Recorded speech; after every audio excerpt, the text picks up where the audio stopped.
네, 자, 오전장에 8% 급락 출발했던 상해 종합지수 점심시간 끝나고 2시 개장 다시 했습니다. 오후 개장에는 3.89%, 전장하고 유사하게 지금 전개되고 있는데요. 자, 김동현 전문가는 어떻게 시장 보고 있을지 업앤다운에서 만나보겠습니다. 전문가님 안녕하십니까? 네, 안녕하세요. 네, 자, 오늘 뭐 개장가는 뭐 아주 썩 나쁘지 않았습니다만 중국 쪽 급락 나오게 되면서 뭐 시장이 거래소는 2020선, 또 코스닥은 상당히 또 큰 또 변동폭을 좀 보여주고 있습니다. 오늘 시장 어떻게 보고 계십니까? 중국 금단은 여전히 저는 우리 시장 영향 없다고 보고 있고요. 지금 대외 변동성이 계속해서 좀 커진 상태에서 제일 중요한 건 이제 주식시장의 반응인데, 이 주식시장의 반응이 어제 급락이 나타났던 부분이 제약주, 화장품주, 쌍두마차가 같이 꺾이는 상황이기 때문에 시장은 위로 가기는 좀 어렵다라는 건 분명하게 좀 인지를 하고 보셔야 될 것 같고요. 여기서 갑자기 반전이 일어나가지고 시장이 상승 랠리로 시작한다? 확률적으로 희박하지 않나라고 보여집니다. 그래서 현재로서는 여전히 방어적 관점에서 일단 주력하시고 더불어서 코스닥 고퍼지들 같은 경우는 여전히 지금도 오늘도 좀 위험 관리 관점에서 보실 필요가 있다고 보입니다. 오히려 당장은 아니더라도 추후에 매수에 대한 관심은 가치주 쪽으로 오히려 이제는 봐야 되지 않는가 저는 그렇게 보고 있습니다. 네. 자, 그럼 종목별로 보도록 하겠습니다. 먼저 코롱생명과학인데요. 어제 오늘 이틀 동안 40% 급락한 이후에 또 오늘 이제 바닥권, 뭐 바닥에서 잡혔으면 좋겠습니다만 바닥권에서는 또 20% 급등 나와 있습니다. 40%, 20% 상당한 급등 시세 고가권에서 보여주고 있는데요. 이 종목은 어떤 대응이 필요하겠습니까? 그 시장 30% 상하폭 확대 이후에 어떤 후유증 같은 상황이라고 저는 보고 있습니다. 주식을 하루아침에 하루하루 당일에 매시세를 너무 중요하게 여기는 분들이 많으신데, 지금 이 종목은 호롱생명과학이 아니라 전체적인 제약 바이오 섹터를 보시면은 이 진행 중이었던 상황에서 이제 완전히 꺾인 상황이 좀 돼 있습니다. 이것이 얼마나 떨어지느냐의 관점이 아니라 이제는 올라가는 건 반등이라고 봐야 되는 구간으로 들어갔기 때문에 현재로서는 저는 기술적 반등 노리고는 들어가지 마시자. 오히려 지금 위치에서 밸류 메리트라든지 보장성은 그렇게 강한 위치가 아니기 때문에 잠깐 올라가는 반등을 취하기 위해서 굳이 떨어지는 걸 받아낼 필요는 없다고 봅니다. 아래쪽에서 변동성을 이렇게 보여준다라는 거는 개인 투자자들 좀 현혹시키는 플레이일 수 있지만 이전에도 말씀드렸다시피 올라갈 때도 제가 그렇게 말씀드렸을 거예요. 위쪽으로 15% 먹기 위해서는 아래쪽으로 10% 언제든지 움직일 수 있는 주식들이다. 이것이 지금 현재 상황이기 때문에 그만큼의 어떤 고위험 매매를 하신 분들의 경우에는 어차피 조언이 좀 필요 없겠지만 현재 위치에서 대부분의 개인 투자자분들이 제약 바이오주를 5, 6월 달에 못 잡았다고 해서 지금 잡는 것은 최악의 매매일 수 있다는 관점에서는 자제 의견 드리겠습니다. 네. 자, 그리고 원래는 환율이 이제 930원 다시 진입하면서, 현대모비스 같은 경우도 시장 대비로는 이제 강한 흐름 나옵니다. 오늘 플러스권 냈다가 현재는 보합 정도 들어가 있는데요. 자, 모비스는 좀 어떻게 보고 계십니까?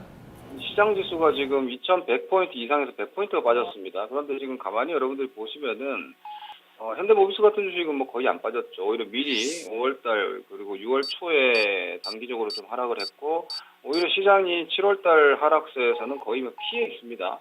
이것은 조선도 마찬가지고 건설이라든지 낙폭주들, 가치주들 전반이 같은 양상인데 상대 강도가 좋아지고 있는 거죠. 그동안은 어떻게 보면은 시장이 올라갈 때 버퍼주들만 올라가고 가치주들은 오히려 상대 강도가 상당히 약했는데 시장 조정으로 들어오다 보니까 역시 싼 게 안전하고 가치가 있는 종목은 위험하지 않다라는 인식이 좀 들어오는 것 같고, 그리고 수출주들이든 이런 부분들이 이제 환율 쪽에서 오히려 그동안 좀 나빴던 상황들이 조금 호조세들이 좀 나오면서 그런 부분도 있겠고요. 그리고 지금 4년간의 조정이었기 때문에 대부분의 가치주들이 지금 너무나 낮은 밸류입니다. 시장이 대외 변수로 우리나라 직접적으로 어떤 데미지를 입지 않는 한 대외 변수로 이런 밸류가 깨지겠어라는 오히려 인식이 좀 강해지고 있는 상황이기 때문에 이러한 관련주들에 대해서는 시장을 크게 겁낼 필요는 없어 보입니다. 네. 자, 그리고 다음 카카오 보겠습니다. 지금 코스닥에서 셀트리온은 좀 그래도 대형주 치고는 좀 많이 밀려나는데요. 카카오는 0.29%, 거래소의 네이버도 좋습니다. 흐름들이 시장 대비로는 선전하고 있는데요. 자, 이 종목은 어떤 전략적으로 좀 대응이 필요하겠습니까? 미국 증시도 사실 보면은 길레드 사이언스는 좀 꺾였지만 페이스북은 최근에 좀 괜찮습니다. 이런 트렌드를 국내 시장에서 좀 반영하고 있는 게 아닌가라고 좀 보이는데, 코스닥 시장을 딱 보면은 시가총액 1위가 셀트리온이고 2위가 다음 카카오고 이 시가총액도 크게 차이가 나지 않죠. 3위 동서랑은 완전히 동떨어져 있는 1, 2위 두 종목 간의 어떤 힘겨루기라고 볼 수 있을 것 같은데 셀트리온은 헬스케어, 다음 카카오는 SNS 관련한 플랫폼이다라고 봤을 때 소비라든지 사실 이게 3대 섹터라고 예전부터 계속해서 봤던 섹터인데 SNS 쪽 모바일 관련한 소프트웨어 플랫폼 그리고 중국 소비, 헬스케어 이게 3대 축이라고 볼 수 있는데 헬스케어랑 화장품이 좀 흔들리니까 SNS 플랫폼 쪽이 좀 받아주는구나 정도로 보시면 될 것 같고 이것이 약간 속도 조절 양상이 될 것 같고 너무 비싸게 사셔가지고는 이쪽도 매매가 안 되겠죠. 오히려 눌림 나왔을 때는 미리 바닥 돌려놨기 때문에 상대적인 안정감이 있으므로 트레이딩 관점에서 접근하시는 건 괜찮아 보입니다. 하지만 지금 시장에서 숲이 이렇게 메마른 상태에서 비싸게 사셔가지고는 게임이 좀 어렵다라고 판단하기 때문에 신규 매수를 쫓아가실 필요는 없다고 보고 있습니다. 네, 자 그리고 하락 종목군 보도록 하겠습니다. 오늘 화학주가 좀 낙폭이 큰데 그중에 롯데케미칼이 연일 약세권입니다. 오늘도 이제 중국 개장하고 나면서 낙폭을 좀 더 키웠습니다. 지금 실적 부분에 있어서도 약간은 좀 우려가 되는 국면인 것 같은데요. 현재 25만 원 선까지 이제 급락 타고 있는데요. 이 종목은 어떤 대응 필요하겠습니까? 네, 일단 제가 어제도 말씀드렸고 지난번에 매도 의견을 드릴 때 실적에 대한 공방이고 현재까지는 2분기 좋은 실적이 확실시 되는데도 주가가 너무 약한 것 같다라고 의견을 드렸었는데 지금 7월 들어오면서 이제 주가가 60일선 실적선까지 깨고 있는 내용들이 확인되는 것 같습니다.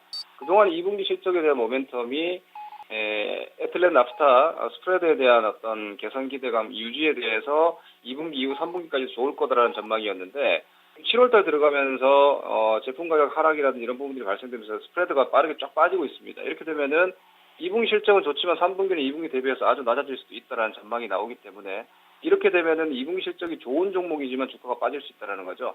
이런 부분들이 시장의 전반적인 실적주라든지 실적 시즌 앞둔 상태에서 심리적인 위축을 좀 줄 수 있기 때문에 오늘의 롯데케미칼 그리고 LG화학을 필두로 하는 이건 나프타 관련한 종목군들의 하락은 실적주 전반에 대해서 약간의 어떤 퀘스천이 달리는 양상으로 이해하셔야 될 것 같고요. 이 부분은 전반적인 체감에도 일단 영향을 좀 미칠 것 같습니다. 네. 자, 그리고 코스맥스 하나만 좀 더 보도록 하겠습니다. 지금 중국인 입국자 수가 급락세 탄 것으로 나와지면서 이제 어제 여파가 오늘까지 좀 이어지고 있는 상황인데요. 자, 이 종목 좀 기술적으로 이중 천정 이렇게 좀 봐도 되겠습니까? 저는 사실 지금의 그 화장품은 이게 대세가 끝난 게 아닌가라는 걱정도 사실 하면서 보고 있습니다. 보유하신 분들도 과거에 좋았기 때문에 앞으로도 좋을 거라는 건 상당히 위험한 발상이고, 주식이라는 게 폭탄을 몇 번 터트려 놓으면 그 자리에서 잘 안 터지기 때문에, 제가 볼 때는 화장품주들 장기 쌍봉의 가능성도 엿보셔야 될 것 같고요. 추후에 화장품 주식들은 많이 싸지면 메리트는 있겠죠. 기본적으로 중국 시장의 내수 성장이라든지 화장품 소비 성장 같은 경우는 장기 트렌드니까. 그래서 아모레퍼시픽이라든지 혹은 글로벌 브랜드들의 OEM이 들어가는 코스맥스나 이런 종목군들은 다른 말도 안 되는 화장품 사업을 하고 있는 종목들보다는 복원력은 좋겠지만 주식이라는 거는 특히나 좀 높게 매수할 때는 이 주식이 새로운 고점을 볼 수 있는지가 아주 저는 중요하다고 봅니다. 그게 아니라면 다 반등이죠. 반등을 노리면서 화장품 주식들을 지금 크게 의미를 가지고 보지 마시고 오히려 높게 사서 지금 손익분기점 이하로 이탈된 분들이 계시다면 저는 자르고 보는 게 맞다고 봅니다. 지나치게 제약과 화장품에 대해서 뒤늦게 신뢰감을 가지는 건 별로 좋지 않아 보입니다. 네. 자, 전략 들어보겠습니다. 자, 개인들이 오늘도 거래소는 거의 3천억을 사고 있고요. 코스닥도 570억 매수입니다. 주가가 계속 빠지면서 나오고 있는데 계속 좀 매수가 들어오고 있어서 약간 좀 안타까운 부분도 없진 않습니다만 일단 시장에서 답을 언젠간 주겠죠. 어쨌든 오늘은 외국인 매도 좀 커지고 있는 상황이고요. 기관 쪽도 아주 세게는 안 들어오고 있는데요. 자, 오늘 한 30분 남았습니다. 어떤 대응이 필요하겠습니까? 불확실성이 지금 해소되고 있는지 지속되고 있는지를 좀 체크하셔야 될 것 같은데요. 저는 오히려 강화되고 있다고 보고 있습니다. 오히려 그리스 문제가 되면서 미 국채가 오히려 좀 국채 수익률이 빠지고 있다는 거는 FOMC나 미국 금리 이 스케줄도 오히려 약간 변할 수 있을 정도로 실제 글로벌 금융시장에서 그리스 문제를 조금 예민하게 보고 있구나라고 판단이 좀 드는 상황이고요. 그리고 이 부분이 뭐 나중에 어떻게 되든 간에 금융시장에서 일단 불확실성으로 이미 선택을 하고 있는 상황이기 때문에 그걸 뭐 굳이 대항할 필요는 없겠습니다. 다만 국내 코스피 시장이 2050 이하가 밸류에이션적으로 메리트 있다는 건 누구나 알고 있습니다. 그러면 이 불확실성이 피크다라고 판단이 되거나 아니면 해소됐다라고 판단이 됐을 때가 매수 포인트가 되거나 혹은 뭐 주식에 대해서 조금 이제 편안하게 좀 보실 수 있는 자리가 되지 않을 거라고 보이기 때문에 현재로서는 굳이 뭐 불확실성에 대항할 필요 없다고 보이고요. 더불어서 이 불확실성에 대한 가장 위험한 노출은 오퍼 성장주이기 때문에 여전히 좀 관리하시자라는 의견 드리겠습니다. 이후에 완화가 될 경우에는 가치주로 시장은 좀 바뀌지 않을까 예상하고 있습니다. 네, 알겠습니다. 오늘 말씀 잘 들었습니다. 고맙습니다. 네, 마감 전 업앤다운 살펴봤습니다.